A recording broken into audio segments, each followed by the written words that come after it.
Hello friends, welcome to my YouTube channel. तो आज की वीडियो में हम बात करेंगे कनाडा पीआर के बारे में।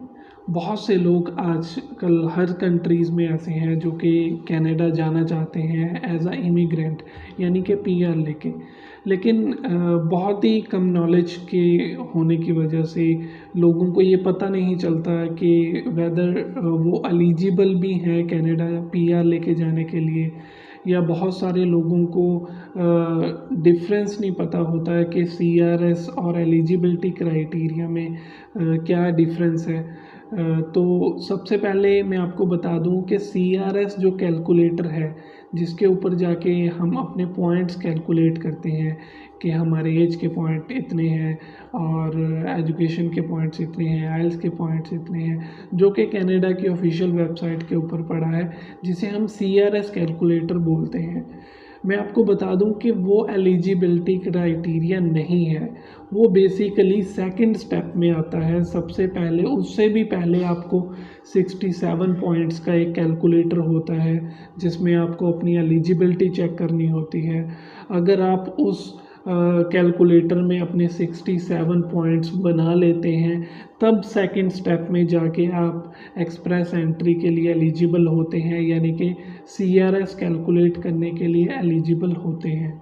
तो बहुत सारे लोगों के माइंड में यही बात क्लियर नहीं होती कि वो पूछते हैं कि हमारा सीआरएस इतना बन रहा है, हमारा सीआरएस इतना बन रहा है। तो सीआरएस एक फर्दर पॉइंट है, उसके सबसे पहले आपको अपना एलिजिबिलिटी चेक करना होता है कि वेदर आप एलिजिबल भी हो पीआर लेके जाने के लिए या फिर नहीं हो। तो आज की वीडियो में हम यही डिस्कस करेंगे, 67 पॉइंट्स वाला जो कैलकुलेटर है उसके ऊपर डिस्कशन करेंगे कि कौन कौन से पॉइंट होते हैं और पॉइंट डिस्ट्रीब्यूशन कैसे की गई है इस कैलकुलेटर के ऊपर। ये वीडियो को आप एंड तक ज़रूर देखें, जिसकी वजह से आपको ये सारी की सारी जो इन्फॉर्मेशन है आपको पता चल जाएगी। हम स्टेप बाय स्टेप लैपटॉप के ऊपर ये सारे के सारे पॉइंट्स डिस्कस करेंगे कि एज के पॉइंट्स कितने आपको मिलेंगे, आप अगर मैरिड हो या अनमैरिड हो तो उसके पॉइंट्स कितने मिलेंगे, अगर डिग्री की हुई है, डिप्लोमा किया हुआ है तो उसके पॉइंट्स कितने मिलेंगे। तो आपको ये वीडियो बहुत ही ज़्यादा इंफॉर्मेटिव होने वाली है, तो आप ये वीडियो को बिल्कुल भी स्किप ना करें और एंड तक देखें। तो चलिए वीडियो शुरू करते हैं। तो दोस्तों, हम लोग आ गए हैं अपनी कंप्यूटर की स्क्रीन के ऊपर। सबसे पहले हमें गूगल क्रोम ओपन करना है। यहाँ पे मैं अपना आईडी लॉगिन कर लेता हूँ। इसके बाद में हमें गूगल में टाइप करना है कनाडा 67 पॉइंट्स कैलकुलेटर, जैसे कि मैंने ऑलरेडी करके रखा हुआ है सर्च। तो इसको एंटर करके ये सारे के सारे जो भी वेबसाइट्स हैं ये आपके सामने खुल जाएंगी, जिसके साथ आप कोई भी वेबसाइट, अगर जो भी जेन्युइन वेबसाइट है अगर आपको लगती है तो उसे ओपन करके आप अपने पॉइंट्स जो हैं वो कैलकुलेट कर सकते हैं। तो यहाँ पे बहुत सारी वेबसाइट्स हैं जैसे कि आप देख सकते हैं। तो हम कोई भी रैंडमली, जैसे कि ये सिग्नेचर वीज़ास की जो वेबसाइट है ये काफ़ी अच्छी है, तो हम इसे ओपन करते हैं। मैं यहाँ पे कोई भी इनको प्रमोट नहीं कर रहा हूँ, ये मेरी खुद की रिसर्च है। मुझे इनका जो कैलकुलेटर का सिस्टम है वो फुली एक्सप्लेन किया हुआ लगा, तो मैं ये यूज़ कर रहा हूँ इसके वजह से। तो सबसे पहले अगर हम यहाँ पे देखेंगे तो हमारे पास आता है लैंग्वेज एबिलिटी। यहाँ पे CLB, आपकी राइट साइड पे CLB, लेफ्ट साइड पे CLB मेंशन है कि कौन सा CLB लेवल है। जैसे कि CLB अगर आपका 10 आता है तो उसमें आते हैं रीडिंग में 8 बैंड्स, राइटिंग में 7.5, लिसनिंग में 8.5, स्पीकिंग में 7.5। तो हम CLB 9 का एग्जांपल लेते हैं कि जैसे कि आपके पास CLB 9 है तो उसके आपको मतलब CLB 9 में रीडिंग का होता है 7 बैंड्स होते हैं, और राइटिंग में होते हैं 7 बैंड्स, लिसनिंग में 8 बैंड्स एंड स्पीकिंग में होते हैं 7 बैंड्स। तो जिसे हम 777 8 का स्कोर बोलते हैं, तो वो होता है बेसिकली CLB 9। तो अगर आप ये स्कोर अचीव करते हैं 7787, यानी कि 777 8, तो इसके आपको मिलते हैं 24 पॉइंट्स। बेसिकली आपको 6 पॉइंट्स एक मॉड्यूल के मिलते हैं और टोटल आपके हो जाते हैं 24 पॉइंट्स। तो इसके बाद में हम बात करते हैं एजुकेशन की। यहाँ पे आपका एजुकेशन का सेक्टर है। अगर आपने पीएचडी की है उसको उसके मिलेंगे आपको 25 पॉइंट्स। अगर आपने मास्टर्स किया हुआ है, मास्टर्स लेवल पे आपकी स्टडी है, या कोई भी सेम लेवल पे आपकी प्रोफेशनल डिग्री है, तो आपको मिलेंगे 23 पॉइंट्स।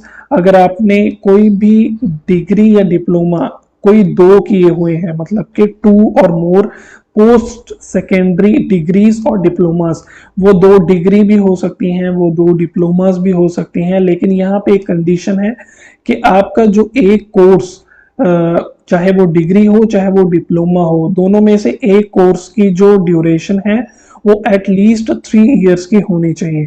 तो इसके लिए आपको मिलेंगे 22 पॉइंट्स।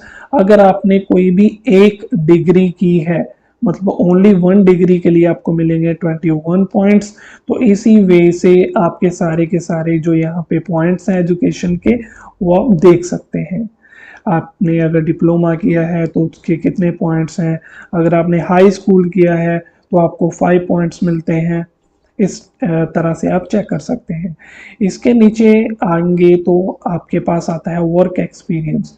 ये वर्क एक्सपीरियंस आपकी होम कंट्री का होता है।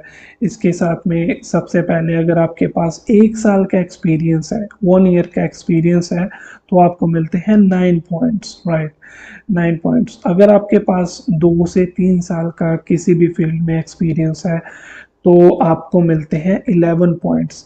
अगर आपके पास 4 to 5 इयर्स का एक्सपीरियंस है तो आपको मिलते हैं 13 पॉइंट्स।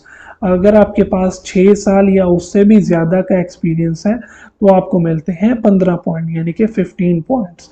तो ये बात हो गई हमारी वर्क एक्सपीरियंस की, कि अगर आपके पास कुछ भी वर्क एक्सपीरियंस है तो आपको कितने पॉइंट्स मिलेंगे। अगर आपके पास नहीं है कोई भी वर्क एक्सपीरियंस तो आपको एक्सपीरियंस के पॉइंट्स नहीं मिलेंगे। इसके बाद में एक मेन फैक्टर आता है जो कि होता है आपका एज का फैक्टर। इसमें एक चीज़ यहाँ पे नोट करने वाली है कि अगर आप अंडर 18 हैं तो आपको एज का कोई भी पॉइंट नहीं मिलता है, आपको 0 पॉइंट्स मिलते हैं। लेकिन अगर आप 18 to 35 के बीच में फॉल करते हैं, अगर आप 18 से 35 साल की एज रखते हैं, तो आपको मैक्सिमम पॉइंट्स मिलते हैं 12 पॉइंट्स, 12 पॉइंट्स आपको मिलते हैं अगर आप 18 से 35 साल के बीच में हो। इसके बाद में जो 35 के अबव होते हैं उसमें आपके जो पॉइंट्स हैं वो डिक्रीज होना स्टार्ट हो जाते हैं। जैसे कि आप देख सकते हैं, अगर आप 36 ईयर के हो तो आपको 11 पॉइंट्स मिलते हैं, अगर 37 के हो तो 10 पॉइंट्स मिलते हैं, एंड सो ऑन। इसी तरह से अगर आप 47 के हो जाओगे तो आपको पीआर के लिए एलिजिबिलिटी मतलब कैलकुलेटर में कोई भी पॉइंट नहीं मिलता है। इसके बाद में यहाँ आपके पास एम्प्लॉयमेंट के पॉइंट्स होते हैं कि अगर आप किसी भी तरह से कनाडा में एम्प्लॉयमेंट ऑफ़र जो है, आपका जॉब ऑफ़र जिसे हम बोलते हैं, अगर वो हासिल कर लेते हैं किसी भी तरीके से तो आपको 10 पॉइंट्स उसके एक्स्ट्रा होते हैं। लेकिन मोस्टली केसेस में किसी के पास ये पॉइंट्स नहीं मिलते हैं किसी को, क्योंकि जॉब ऑफ़र अरेंज करना इतनी ज़्यादा इजी बात नहीं है, ये बहुत ही एक डिफ़िकल्ट टास्क माना जाता है। तो ये अगर आपके पास हैं तो वेल एंड गुड, वरना ये कोई कंपल्सरी पॉइंट्स नहीं है। इसके बिना भी आप अपने पॉइंट्स इजीली कैलकुलेट कर सकते हैं। इसके बाद में आती है अडेप्टेबिलिटी। इसमें आपके काफ़ी ज़्यादा पॉइंट्स आप गेन कर सकते हैं इस सेक्शन में भी। तो सबसे पहले आपके पास आता है, अगर आपका स्पाउस, मान के चलिए आप मैरिड है, जो आप की वाइफ या आपके हस्बैंड जो हैं, जो कि सेकेंडरी एप्लीकेंट है, जो आपका स्पाउस है, अगर उन्होंने जीटी आइल्स की है, आइल्स इन जीटी जनरल मॉड्यूल में अगर उन्होंने आइल्स की है तो आपको मिलेंगे 5 पॉइंट्स। और यहाँ पे एक बात आपको और बताता हूँ कि बहुत सारे बैंड्स की यहाँ पे रिक्वायरमेंट नहीं होती है। आई थिंक CLB 4 या CLB 5 की आपको रिक्वायरमेंट रहती है, जो कि अबाउट 4 बैंड्स आपको चाहिए होते हैं हर एक मॉड्यूल में, जो कि बहुत ही ईजिली अचीव कर सकता है कोई भी। तो आपको 5 पॉइंट्स उसके एक्स्ट्रा मिल जाते हैं। इसके बाद में अगर आपने कनाडा में स्टडी की है तो आपको 5 पॉइंट्स उसके एक्स्ट्रा मिल जाएंगे। अगर आपके स्पाउस की स्टडी कनाडा में हुई है तो आपको उसके 5 पॉइंट्स मिलेंगे। अगर आपका कोई भी स्पाउस या आपका कोई भी पार्टनर मतलब कि उसका जो वर्क एक्सपीरियंस है वो कनाडा में है तो आपको 5 पॉइंट्स उसके मिलेंगे। अगर आपका वर्क एक्सपीरियंस कनाडा में है उसके आपको 10 पॉइंट्स मिलेंगे। अगर आपके स्पाउस का वर्क एक्सपीरियंस कनाडा में है उसके आपको 5 पॉइंट्स मिलेंगे।